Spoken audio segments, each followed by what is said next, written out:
안녕하세요. 신월중부교회 담임하고 있는 최영강 목사입니다. 오늘은 제가 설교 시작하기 전에 지금까지 저의 유튜브 채널 이용해 주신 분들께 감사의 말씀, 인사의 말씀, 그리고 부탁의 말씀 잠깐 드리려고 합니다. 지금까지 저희 유튜브 채널을 많은 분들이 이용해 주셔서 너무 감사하고 구독해 주시고 좋아요 눌러 주시고 또 댓글로 격려해 주셔서 너무 감사합니다. 혹시라도 아직까지 구독하지 못하신 분 계시면 지금이라도 구독해 주시면 이 말씀이 더 많은 사람들에게 전달되는데 큰 유익이 될 줄 믿습니다. 다시 한번 감사드리면서 이제 말씀 시작하겠습니다. 어느 전기 기술자가 작업을 위해 긴 사다리를 어깨에 메고 사람들이 북적이는 시장 골목을 지나가면서 이렇게 소리를 질렀어요. 조심하세요. 길 좀 비켜주세요. 그는 큰 소리로 외치면서 앞으로 나아갔어요. 그때 마침 스스로를 대단한 사람이라고 여기는 한 지체 높은 신사가 그 시장 골목을 지나가고 있었습니다. 그는 긴 사다리를 어깨에 맨 전기 기술자가 길 좀 비켜달라고 소리치는 말을 듣고도 그 속으로 내가 왜 비켜? 자기가 비켜가야지. 그리고 내가 왜 조심해? 자기가 알아서 조심해야지 하면서 길을 비켜줄 생각을 하지 않았어요.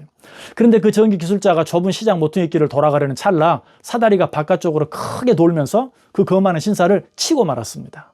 그 바람에 그 신사는 넘어졌고 넘어진 신사의 옷은 엉망이 되고 말았어요. 그리고 이 신사는 아프다고 비명을 지르며 기술자에게 욕을 퍼부어대기 시작했습니다. 그리고는 곧바로 시장 안에 있는 파출소를 찾아가 이 조심성 없는 기술자가 자기처럼 지체높고 고귀한 사람을 하마터면 죽일 뻔했다며 엄중하게 처벌해달라고 요구했습니다.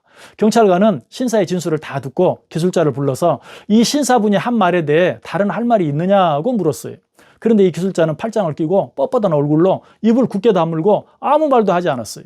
그러자 경찰관이 답답해서 당신 혹시 말 못하는 벙어리입니까? 라고 물었습니다. 그러자 옆에서 이 말을 듣고 있던 그 신사가 말도 안 되는 소리입니다. 저 작자는 지금 할 말이 없으니까 벙어리인 채 하고 있을 뿐입니다. 시장에서 저자가 얼마나 큰 소리로 비켜달라고 외쳐댔는데요. 그 소리가 얼마나 컸던지 아마 이 시장 안에 있는 모든 사람들이 다 들었을 겁니다. 라고 말했어요. 그러자 이 말을 듣고 있던 경찰관이 이번에는 그 신사에게 물었습니다. 그렇게 크게 외치는 소리를 듣고도 당신은 왜 길을 비키지 않았습니까? 그리고 나서는 이 경찰관이 계속해서 뭐라고 말한 줄 아세요? 당신이 넘어져서 옷이 엉망이 되고 다치게 된 것은 저 사람이 그렇게 큰 소리를 외쳤는데도 듣지 못한 당신에게 책임이 있습니다. 라고 말했어요. 그렇습니다.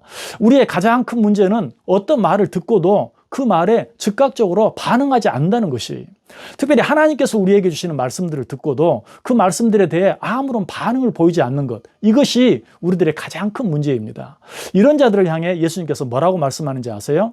누가복음 7장 32절에 보면 비유하건대 아이들이 장터에 앉아 서로 불러 이르되 우리가 너희를 향하여 피리를 불어도 너희가 춤추지 않고 우리가 곡하여도 너희가 울지 아니하였도다 함과 같도다.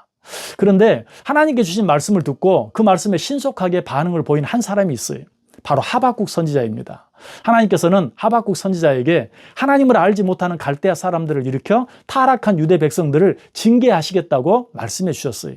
그런데 하나님께서 이 말씀을 하박국 선지자에게 해주시면서 맨 먼저 뭐라고 말씀하셨는지 아세요? 하박국 1장 5절에 보면 여호와께서 이르시되 너희는 여러 나라를 보고 또 보고 놀라고 또 놀랄지어다.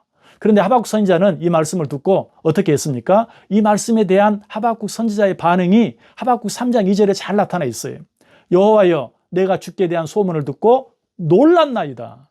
하박국 선지자는 놀라고 또 놀랄지어다 라는 하나님의 말씀을 듣고 크게 놀람으로 그 말씀에 대해 즉각적인 반응을 보였어요.